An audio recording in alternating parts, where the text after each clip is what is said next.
这个双十的国庆有3天的连假，高铁5天加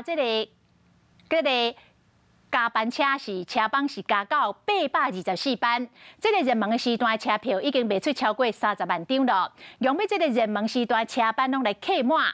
高铁讲，为着要让旅客安心来坐高铁，除了会加强车顶的清洁之外，嘛注重空气的流通，会持续来利用循环换气的装置，平均7分钟就会当甲车厢内底空气来换新。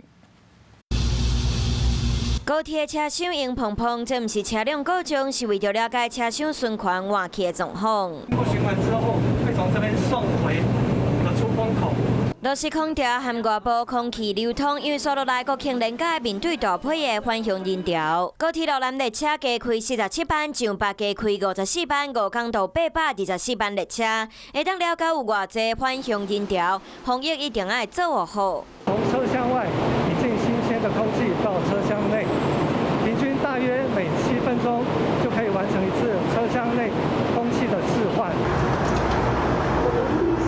动作真紧，挂断咧清洁的广告，清洁人员把握停站的10分钟来摒扫。因为国庆连假5天的试运期已经卖超过30万张票，大班拢有自由座。热门的列车承载率已经超过70%，代替卖票的情形嘛差不多。国庆连假的车票已经开始卖20天，卖出20万9000张票，相提这个时段上热门。10月7号的下午跟10月8号的早上，他们都是南下的车次。是比较热销的。10月10号的早上10点到晚上10点半呢，是北上的列车比较热销。和病毒共存，大家已经开始恢复正常的生活，对空气循环到车厢的消毒，高铁已经做好准备要迎接返乡潮。